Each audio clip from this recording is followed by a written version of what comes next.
Hi, everyone. I'm Lauren Albandian. I'm here today with Greg Crawford, my colleague, and one of the speakers for ISAR 2022. And I am the coordinator of this year for ISAR 2022. It's happening August 25th through the 29th, and it's being held at the Westin in Westminster, Colorado, which is right between Denver and Boulder. So it's going to be gorgeous in August. We've got the Rocky Mountains, very close to Boulder and close to Denver. So lots of things to explore and see. And of course, 100 speakers and a ton of lectures for you to enjoy. And Gray is giving one of those. And just to tell you a little bit about Gray, in case you don't know, he is a practicing natal and horary astrologer who lives in Olympia, Washington, not too far from me. Gray brings a rational, imaginative, relational. Good. There we go. Relational. There's not much rational. I'm not sure how much rationality is part of my work, but we'll just keep going with that. Relational, imaginative, and psychological approach. I like rational. It works for me. Symbolism of astrology, using techniques drawn from ancient and modern sources. Gray has spoken at UWAC, NORWAC, and the Washington State and Oregon Astrological Associations and the Portland School of Astrology. He writes astrology articles on his site at graycrawford.net and is contributing writer to astrology.com. Yeah, you read over these things and, your brain takes in one thing, and so it decides to go with it. So, it's been a couple of years, Grace, since we as a community have really been able to come together. ISAR was postponed and canceled and postponed in 2020 due to the pandemic. 2021 did not get any better, and it was again postponed to this year. So we are coming together, and the universe willing, that is what is going to happen. And so we don't have plans to do anything else but that. So how are you feeling about meeting up with all your friends? Yeah, I'm very excited. I'm also planning to go to NORWAC like a few months before ISAR. So I know between those two conferences, it'll be pretty amazing because there'll be people I'm going to see at both. There'll probably be people that I'm actually going to see at both. Like between those two conferences this year, I'm just imagining there's lots of people that I'm going to see. There's clients I've had that have emailed me, from around the country that I've never met that have, told me they're coming to like ISAR, for example. One of them even, I guess, got one of the scholarships, somebody I never thought I would end up meeting. So yeah, it's pretty cool in that way too.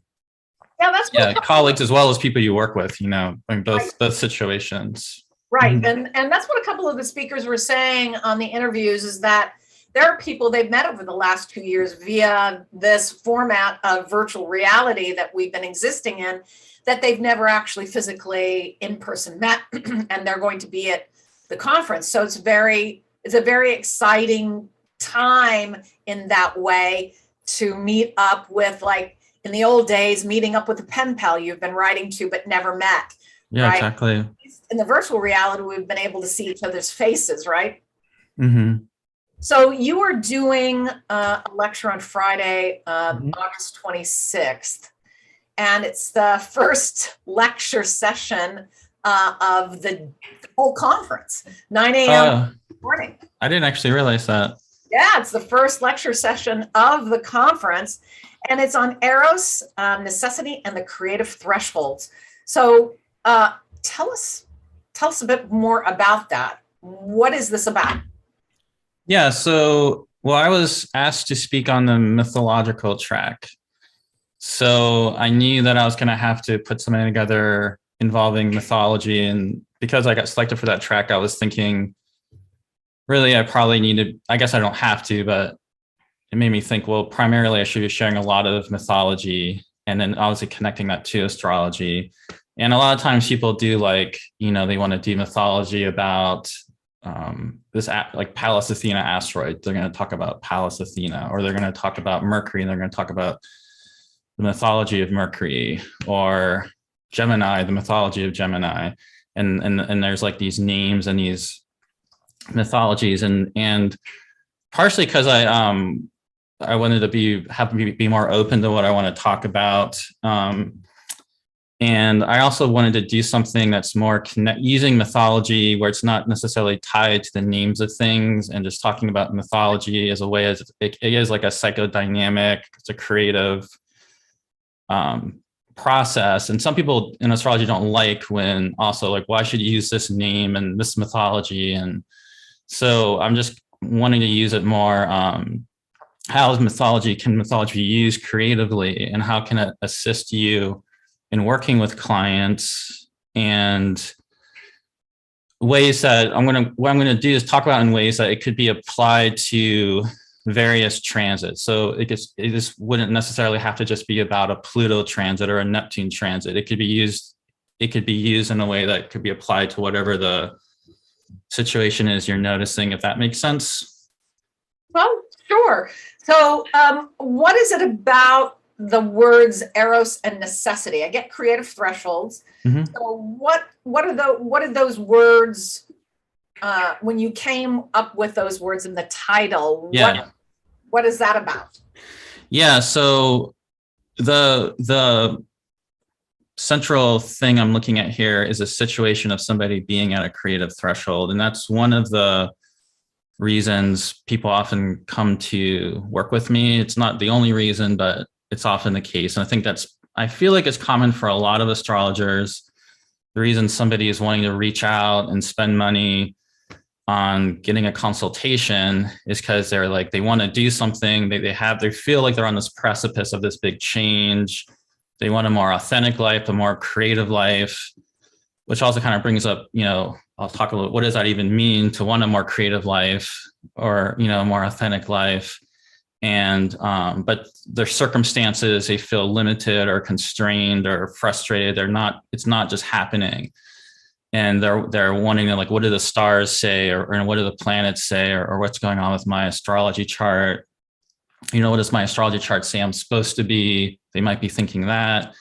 And so part of this is also just thinking about what's actually helpful, which to me is not actually being like, I know all the answers, I'm going to tell you what you're supposed to be doing. So it's also going to be a little bit about how to even work in a consultation process. And there's often, so those terms, eros and necessity, some of the mythology I will use will be some of the creation mythologies, and most likely, among others, Hesiod and some of the Orphic creation. Hesiod, starts with like chaos, and then these like primordial self-formed things like Gaia, like, the earth, she comes right out. And also right at the beginning is Eros. In the Orphic cosmology, it's Ananke, which is necessity. And Chronos are like these serpents that, weave around this, they hatch this egg together. And out of this egg comes Phanes, who, people tend to associate Phanes with Eros. And these ideas of Eros and necessity are sort of fundamental principles to astrology. Like in Plato, Ananke shows up as the mother of the fates, the Morai. And in that famous myth of where, the soul's coming down, the soul's picking their life, and they get this guardian daimon, accompanying them. And then they're coming down, and the fates are weaving, and Ananke is up there with like the planet, the spheres are circling, and the soul comes down, right? And so there's these forces of Ananke as like constraint, necessity, these things that kind of can feel like they're in the way. But it's like, how does that meet with like the eros of, what you want to create?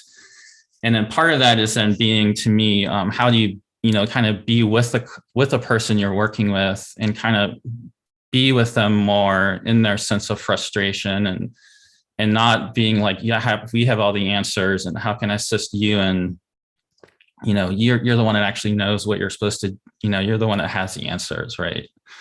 Absolutely. And how do you kind of work with that? Does that make sense, that kind of process? No. That helped me understand where a bit more about that title. And so folks, look, everyone listening, ISAR is going to be an amazing time. Our tagline is joining hearts and minds. The chart of the time has Leo and Virgo in its sitting in the chart, a lovely Venus moon contact, I believe. So we're joining hearts and minds. Well, we're coming back together to connect as community. Connection is so vitally important in our world, just as humans. And my basic philosophy is that when we are connecting with things around us, we absorb the information we are getting or learning, and we remember it for a much longer time. So when we're having fun, we are integrating our learning when we are connected. So go to ISAR, ISAR 2022.org, ISAR 2022.org, and you can find the schedule, the list of speakers. You can register and join us in August of this year, and let's have some fun and let's learn. So thank you, Gray, for coming and being with me at this time. I know most astrologers these days are very busy.